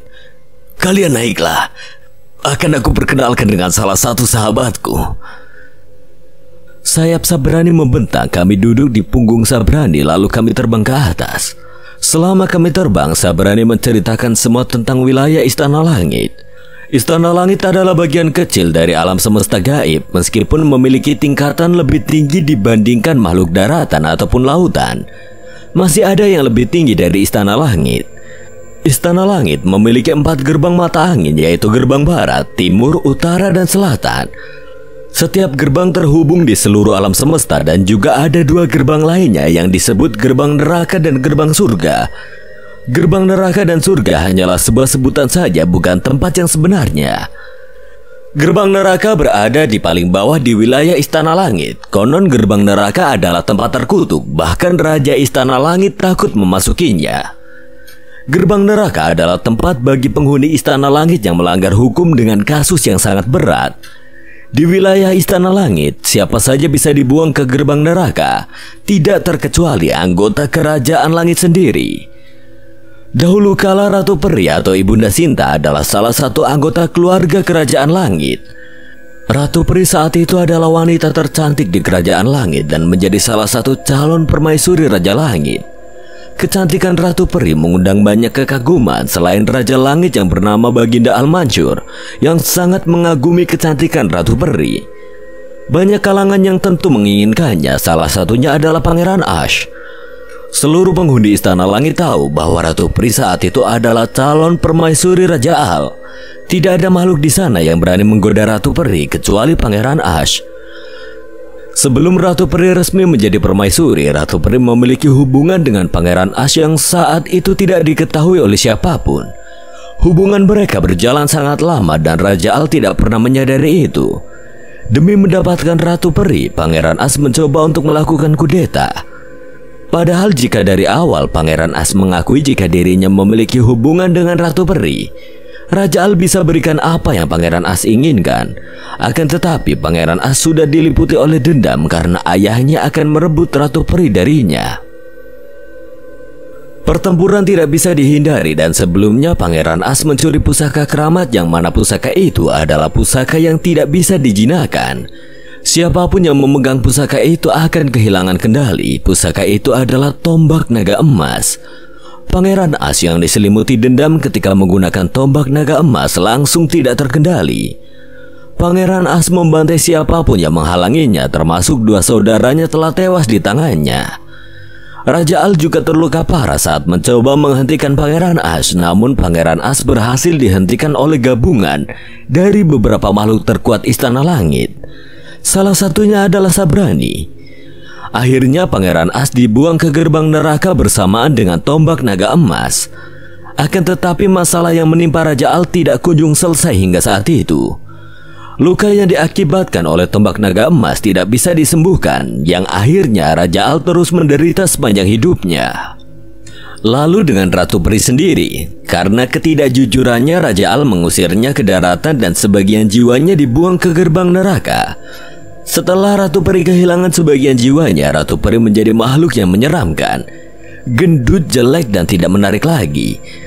Tidak hanya itu, kesaktian Ratu Peri juga menurun secara drastis dan itu juga berpengaruh pada keturunannya.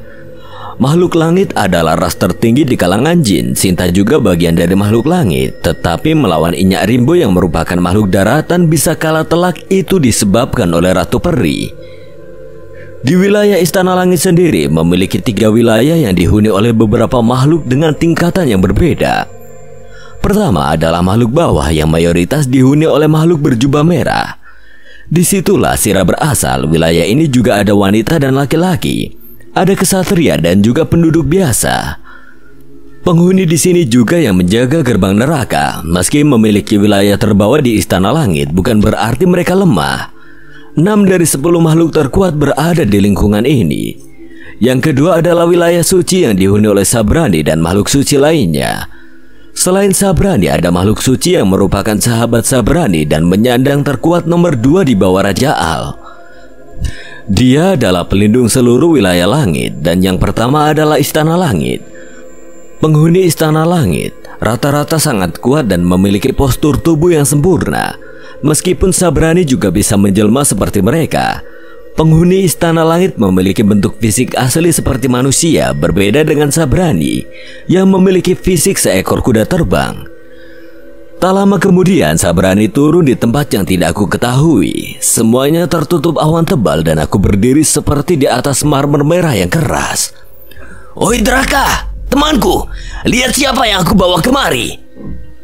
Perlahan pijakan itu bergoyang seperti gempa, lalu muncul kepala besar sekali berwarna merah, gigi yang runcing dan memiliki tanduk yang bercabang. Sosok besar itu muncul, matanya kuning keemasan, kami bagaikan semut di hadapannya. Sudah sangat lama sekali manusia tidak berkunjung kemari. Draka, seekor naga merah yang besar, salah satu yang terkuat di wilayah langit. Draka terkuat nomor 2 di seluruh wilayah langit. Saat itu bisa dikatakan terkuat nomor 1 dikarenakan Raja Al dalam kondisi terluka. "Temanku Draka, apa kau melihat sesuatu?" Ada sesuatu yang mengerikan di dalam tubuh manusia itu. Bisa menjadi malapetaka atau anugerah, itu tergantung bagaimana dia memanfaatkannya. Apa yang sedang kalian bicarakan? Sepertinya kalian membicarakan suamiku. Bukan apa-apa Putri, kami hanya menilai Tuan Tori. Tidak bisa dipungkiri bahwa Tuan Tori memiliki energi spiritual yang membuat kami tercengang. Meskipun sepertinya sedang ditekan oleh sesuatu. Dahulu ada juga manusia yang sama seperti Tuan Tori, tapi tidak banyak dan sangat jarang. "Sabrani, aku dipanggil Paduka Raja. Sepertinya ada sesuatu yang mendesak. Antarkan mereka kembali." Terdengar seperti suara gong yang menandakan darurat. Sabrani lalu mengantarkan kami ke pintu gerbang barat. "Maaf Tuan Tori dan Putri Sinta, sepertinya ada sesuatu yang gawat. Kalian datang di waktu yang tidak tepat." "Tidak apa-apa, aku sudah cukup puas. Terima kasih Sabrani." Kami turun tepat di pintu gerbang barat. Kedua penjaga menunduk hormat ketika melihat Sabrani. "Sabrani, apakah aku boleh datang ke sini lagi? Masih banyak yang belum aku ketahui di sini." "Istana Langit akan selalu terbuka untuk siapapun Tuan. Silakan datanglah. Kembali lain waktu Tuan Tori. Saya tunggu kedatangan Anda selanjutnya." Kedua penjaga gerbang yang sebelumnya berbicara pada kami masih menunduk dan tidak berani memandang kami. Begitu juga penjaga gerbang di baliknya. sebetulnya apa yang sedang terjadi di Istana Langit. Apapun itu nantinya akan menjadi petualangan yang sangat berkesan bagiku. Ketika kami keluar dari kerajaan langit, aku masih terus-menerus terkagum-kagum akan suasana di dalamnya. Sinta, kenapa Sabrani tidak mengantarkan kita sekalian hingga ke tempatku? Suamiku, jika kamu ingin mengendarai Sabrani, kamu harus melakukan kontrak dengannya. Sabrani adalah hewan suci, jadi ada aturan khusus jika kamu ingin menjadikannya partnermu. Lain waktu akan aku bantu mewujudkannya, suamiku. Terima kasih, istriku. Mendengar ucapanku, seketika Sinta berjongkok dan dengan ekspresinya yang bahagia dan membuatnya menangis karena tersentuh. Apa yang kamu lakukan, Sinta? Dan kenapa kamu sedih? Terima kasih sudah mengakuiku.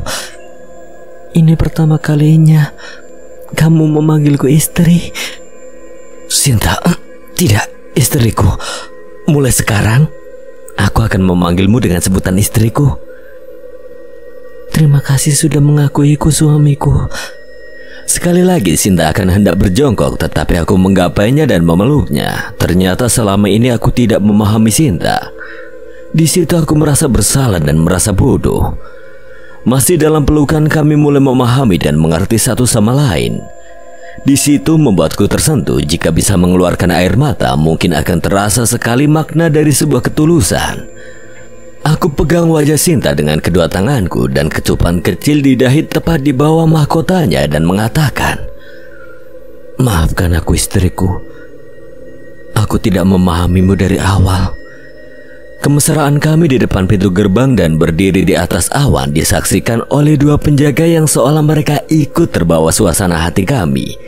Sepasang makhluk yang berbeda dunia yang saling mencintai dan menyayangi, memahami perasaan masing-masing seakan manusia ataupun jin iri melihatnya. Tidak terasa jika kami diperhatikan oleh kedua penjaga tersebut, mereka tersenyum hangat dengan wajah garangnya. Kemudian kami berpamitan kepada mereka dan kami pergi. Kami terbang turun, menembus awan dengan suasana hati kami yang bahagia, membuat perjalanan kami merasa singkat sekali. Aku terus terbayang-bayang keindahan kerajaan langit, tidak sadar aku ingin segera datang kembali. Suamiku, aku akan pergi. Sekali lagi aku berterima kasih. Aku sangat bahagia. Aku akan kembali lagi nanti, suamiku. Istriku, terima kasih sudah menemaniku. Sinta kemudian pergi. Dan karena aku masih lelah kemudian tertidur, aku bangun pagi itu lalu bersiap untuk berangkat kerja, meskipun kondisi masih belum bugar seutuhnya. 1 minggu kemudian, malam harinya Sinta datang kembali seperti biasa. Kami melakukan rutinitas kami, lalu kembali kami menuju Istana Langit. Pintu gerbang Istana Langit saat itu terbuka lebar, tidak seperti sebelumnya. Kami memasuki gerbang itu dan di dalam sangat ramai sekali makhluk di sana. Berbagai jenis dan seluruh wilayah dihiasi oleh keindahan kreasi yang unik. Aku menghampiri salah seorang penjaga gerbang. "Permisi, sedang ada apa di sini? Kenapa begitu banyak makhluk di sini?" "Oh, Anda manusia yang waktu itu datang kemari, bukan? Kami sedang mengadakan perayaan, Tuhan."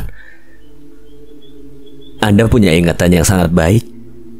Ini perayaan untuk apa jika aku boleh tahu?" "Jadi begini, Tuhan. Raja kami, Baginda Al, mengalami sakit yang tidak kunjung sembuh. Kami seluruh penghuni kerajaan langit selalu bersedih dan berdoa untuk kesembuhan beliau. Lalu ada kabar gembira bahwa Baginda Al sudah mulai membaik. Tidak berlangsung lama ketika Anda pergi, Baginda Al menemui dan menyapa kami dan memperlihatkan bahwa beliau sehat dan perayaan ini ditunjukkan untuk Baginda Al. Raja Al-Mansur adalah raja yang dicintai oleh rakyatnya. Kemakmuran kerajaan langit juga karena sikap Raja Al yang mengutamakan kemakmuran rakyatnya. Aku bisa menebak bahwa Raja Al adalah raja yang baik karena banyak kerumunan sedang melakukan perayaan. Gerak kami jadi terbatas dan tidak bisa leluasa untuk menjelajahi seluruh wilayah kerajaan langit.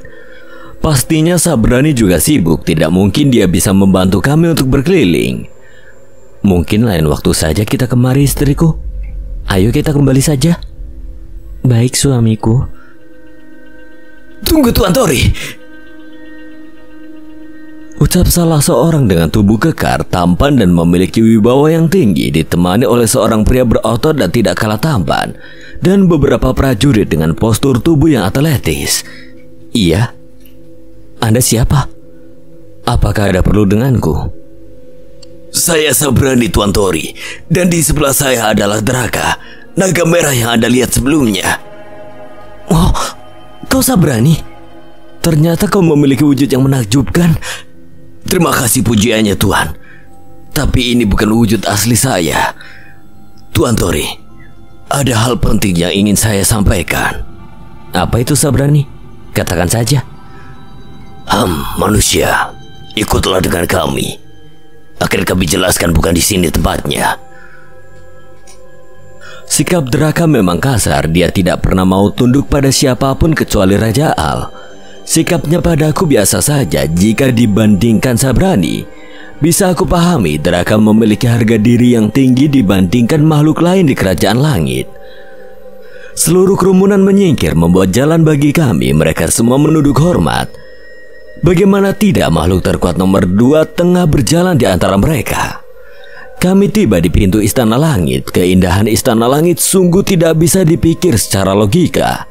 Istana Langit berdiri di atas awan dengan air terjun di bawahnya. Belum sirna aku menikmati keindahan sekitar, pintu istana terbuka. Kami masuk istana disambut oleh para wanita yang menunduk memberi kami jalan. Ada perlu apa suamiku dibawa kemari? Putri, Paduka Raja Al ingin bertemu dengan Tuan Tori. Kau bilang ada yang ingin kau sampaikan dan itu penting. Apa maksudmu Raja Al ingin menemuiku? Iya benar Tuan Tori. Tetapi ya ada sesuatu yang lebih penting daripada sekedar bertemu beliau. Nanti Raja Al sendiri yang akan menyampaikan. Aku sudah memiliki firasat yang kurang baik. Manusia sepertiku diundang ke dalam Istana Langit. Itu adalah kejadian yang langka. Kononnya diperbolehkan memasuki Istana Langit hanyalah mereka bagian dari Kerajaan Langit. Itu pun tidak semuanya. Di dalam Istana Langit banyak sekali makhluk kuat. Mereka memiliki penampilan yang bersahabat dan enak untuk dipandang. Kami tiba di ruangan megah. Di sana banyak sekali makhluk yang jauh lebih kuat daripada makhluk lainnya. Draka dan Sabrani telah tiba!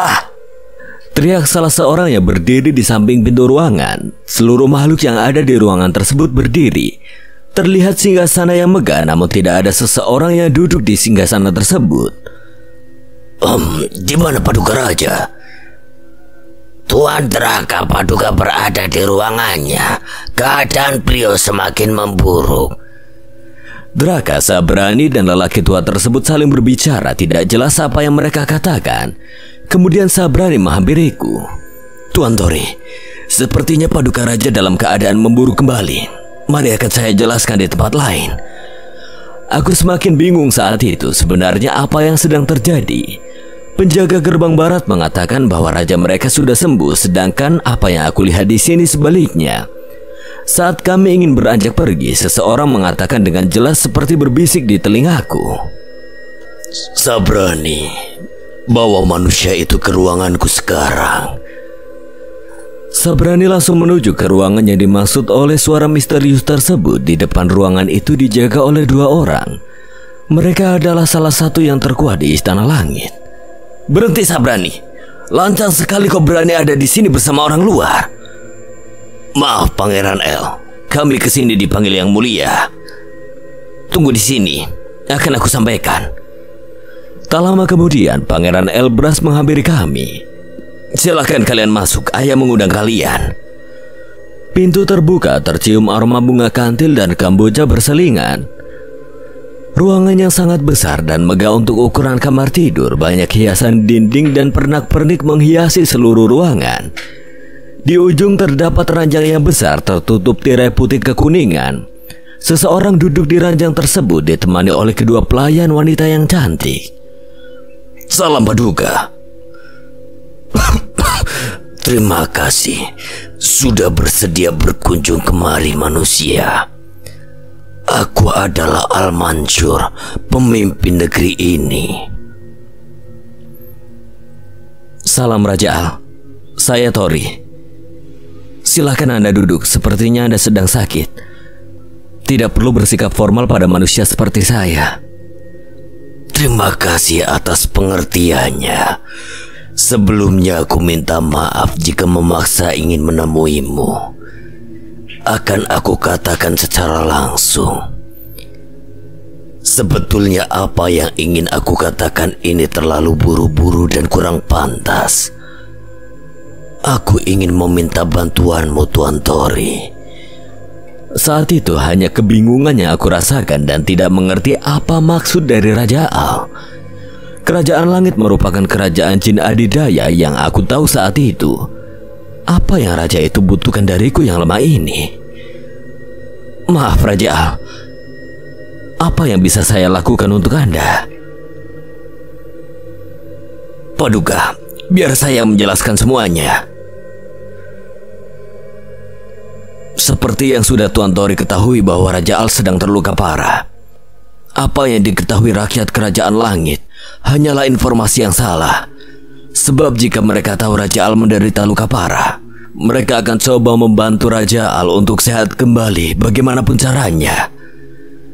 Bukankah itu bagus jika mereka ingin membantu Raja Al? Apa yang salah dari itu, Sabrani? Luka Raja Al tidak akan pernah bisa disembuhkan kecuali dengan pusaka yang melukai beliau. Yang menjadi masalah, pusaka tersebut ikut dibuang ke gerbang neraka bersamaan dengan Pangeran Ash. Sudah ada ribuan prajurit kuat yang kami perintahkan untuk mengambil pusaka tersebut. Akan tetapi tidak pernah ada yang kembali. Gerbang neraka adalah tempat terkutuk bagi kami. Hanya satu orang yang bisa kembali dengan selamat, yaitu Draka. Tetapi dalam kondisi yang hampir kehilangan nyawa. Teritori di gerbang neraka melemahkan kami. Bahkan Raja Al sendiri tidak berani untuk memasukinya ketika dalam keadaan sehat. Konon hanya manusia yang tidak terpengaruh dengan suasana di gerbang neraka. Langsung ke dalam intinya, kami ingin meminta bantuan Anda, Tuan Tori. Tetapi kami tidak memaksa. Kedatangan Anda ke sini mungkin bisa menjadi kesempatan Raja untuk bisa meminta pertolongan. Seandainya Anda menolak juga tidak apa-apa, Tuan. Sebab di gerbang neraka adalah wilayah yang sangat berbahaya. Tidak ada jaminan juga manusia bisa selamat. Saat aku dan Draka melihat Anda pertama kali, ada sesuatu yang istimewa dalam diri Anda. Raja Al juga menyadari itu. Maka dari itu kami mencoba untuk memohon. Siapa tahu Tuan Tori bersedia membantu kami. Suamiku, jangan lakukan itu. Kita tidak tahu bahaya apa yang akan menimpamu nanti. Kalian melawak? Apa yang bisa aku lakukan? Bahkan kalian saja tidak mampu, apalagi aku. Tapi akan saya pikirkan, Raja Al. Terima kasih, Tuan Tori. Apapun keputusan Anda, setidaknya saat ini aku memiliki harapan. Suamiku, apa yang kamu katakan? Ini bisa membahayakan dirimu. Tenanglah istriku. Aku bilang aku pikir-pikir dulu kan. Siapa tahu ada solusi lebih mudah. Raja Al, saya tidak berjanji bersedia membantumu, tetapi akan saya pikirkan. Saya tahu Anda tidak memiliki waktu banyak. Saya memiliki rekan yang hebat. Siapa tahu dia juga bersedia untuk membantu. Terima kasih, Tuan Tori. Aku sangat berharap rekan Anda bersedia menolongku. Ada imbalan besar tentunya.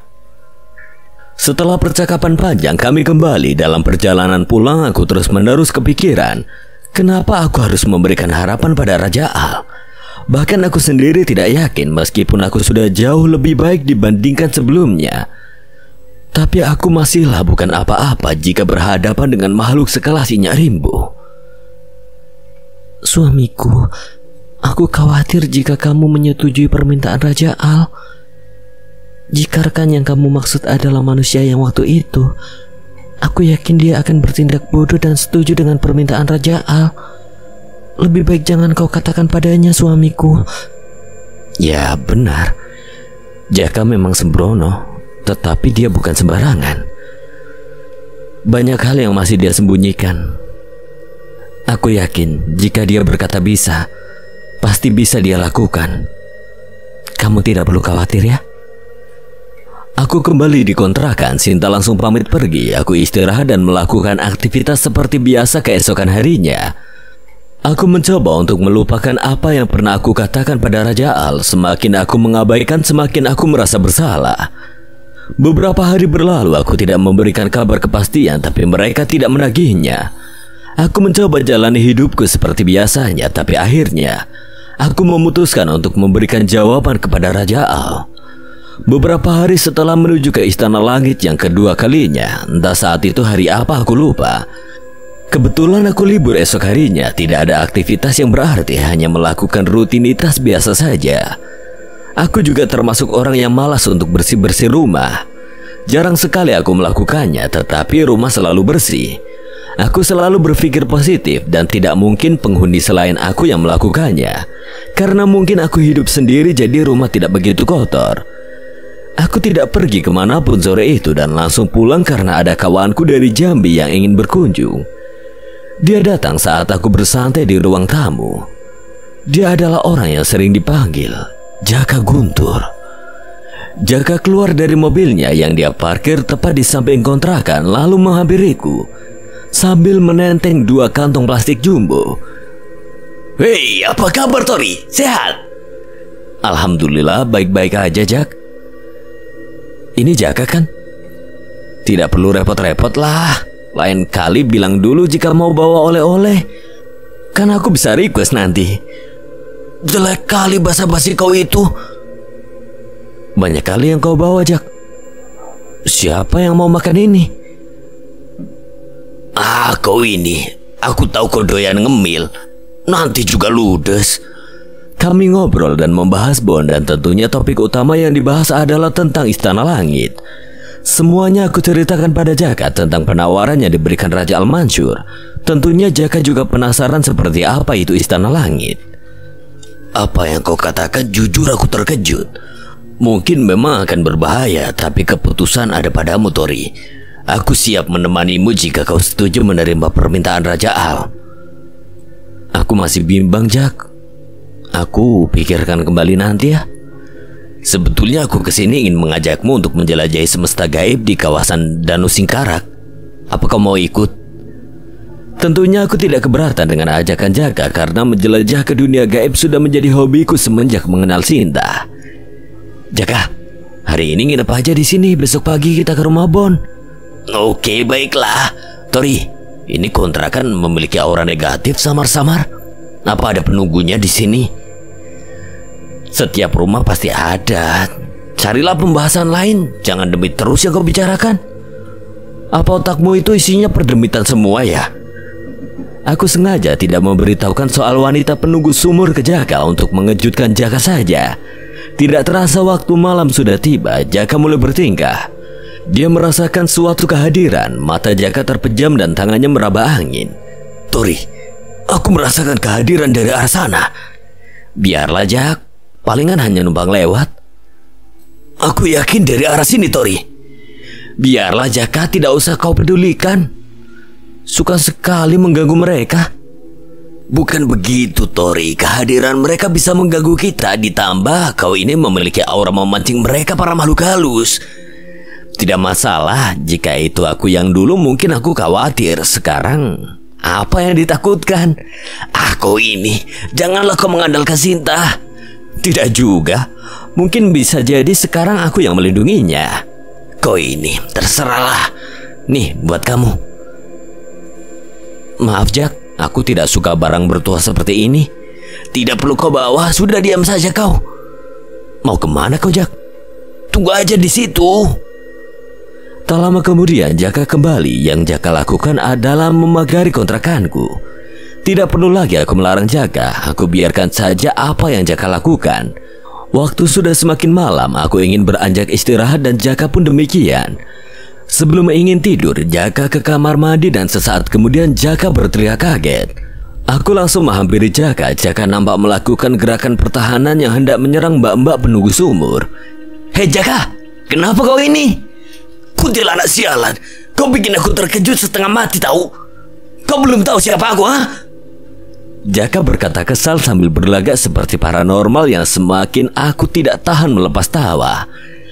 Hal yang paling dibenci Jaka adalah dikejutkan, namun aku suka ekspresi Jaka ketika terkejut. Benar-benar membuatku sakit perut karena tertawa. Berani kau kejutkan aku?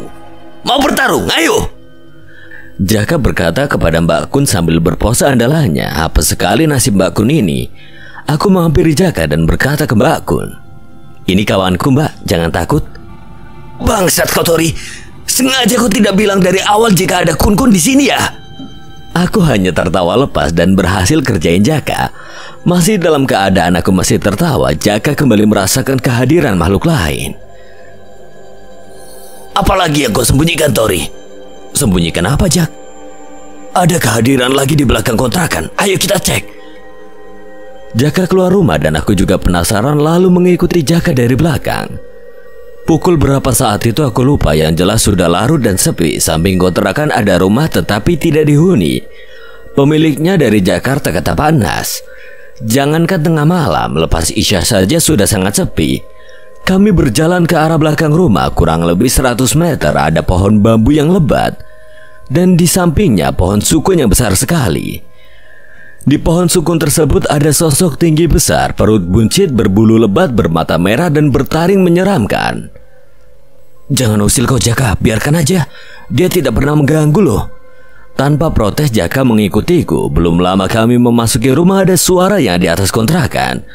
Sesuatu jatuh dari atas atap. Kami diamkan tidak menggubrisnya. Sesaat kemudian terdengar lagi atap rumah dilempar batu kecil.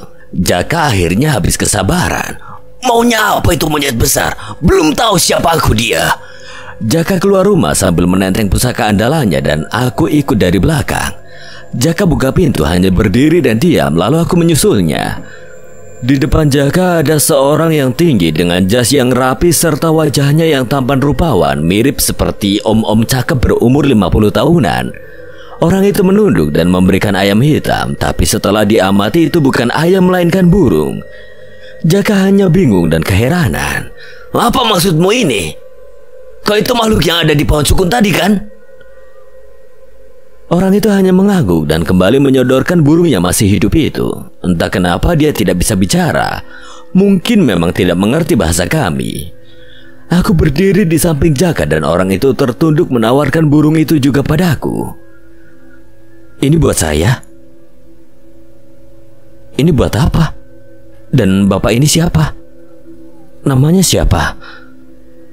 Lelaki itu memperagakan bahwa burung itu untuk dimakan dan dia adalah genderuwo yang tinggal di belakang kontrakan, serta namanya aku tidak tahu karena cara berkomunikasinya hanya dengan bahasa isyarat.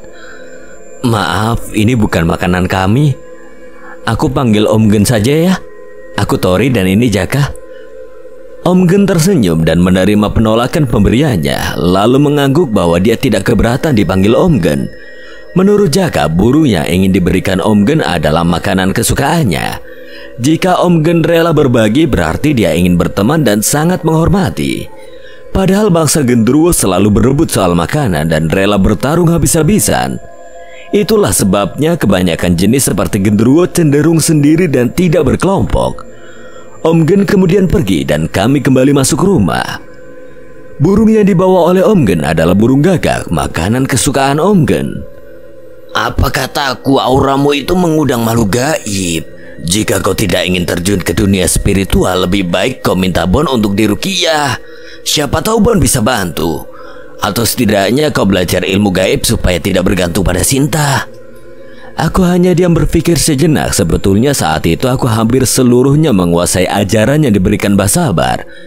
Hanya saja tidak pernah aku praktekkan dan mengatakan pada siapapun. Pagi hari kami berangkat ke rumah Bon. Sebelumnya kami sudah kabari Bon tentunya. Jaka memanasi mobilnya. Sebagian cemilan yang Jaka bawa aku ambil masukkan ke mobil untuk oleh-oleh anaknya Bon. Beberapa saat kemudian kami berangkat. Jaka mengendarai mobil warna hitam. Jika dibilang Jaka itu kaya, mungkin iya. Meskipun ucapannya sombong, Jaka itu termasuk kawan yang punya solidaritas tinggi dan royal kepada orang di sekitarnya. Tak lama kemudian, kami sampai di rumah Bon karena tidak begitu jauh jaraknya. Perjalanan memakan waktu kurang dari 1 jam. Assalamualaikum. Waalaikumsalam. Mas bro. Jaka, ganteng kali kau Jak. Merinding aku dibilang ganteng sama kau, Bon. Bangsat kali kau. Ayolah masuk. Kami berbincang panjang lebar menanyakan teror yang dialami Bon dan keluarganya karena beberapa bulan lalu Jaka sudah menanganinya. Sekarang di rumah Bon sudah tidak diteror lagi, tetapi istri Bon masih takut dan masih tidak berani sendirian tanpa ada Bon. Bon pun menjelaskan istrinya ingin tinggal di Jambi dan Bon sendiri masih sering diteror, tetapi tidak sekalipun Bon cerita dengan istrinya. Dan untunglah Bon tidak seperti Dayat dan kawan kami lainnya. Aku dan Jaka berencana hendak ekspedisi ke Danau Singkarak sehabis lebaran dan tentu ingin mengajak Bon, tetapi Bon menolak dengan berbagai alasan. Kami tidak memaksa Bon karena itu juga keputusannya. Kami tidak berlama-lama di rumah Bon, kemudian kembali pulang. Setelah mengantarku pulang, Jaka kembali ke Jambi. Beberapa hari kemudian aku telepon Jaka dan memutuskan untuk menerima permintaan Raja Al. Jaka juga menyanggupi bersedia menemaniku. Segala sesuatu kami persiapkan. Tepat hari Kamis pagi, Jaka kembali datang ke kontrakanku. Hingga sampai malam tiba persiapan sudah selesai. Tori, apa kau yakin sudah siap? Ayo kita berangkat. Aku bersama Jaka dan ditemani oleh Sinta dan kedua sirap berangkat menuju ke Istana Langit. Yang aku tidak sadari bahaya besar menunggu kami. Sekian, dan terima kasih buat Sinta Diary yang telah mengizinkan saya membawakan ceritanya. Apabila ada kesalahan atau kekurangan, Kang Selamet memohon maaf sebesar-besarnya. Akhir kata, Kang Selamet pamit undur diri. Wassalamualaikum warahmatullahi wabarakatuh. Oh ya, jangan ketinggalan episode selanjutnya, Istana Jin di Atas Langit.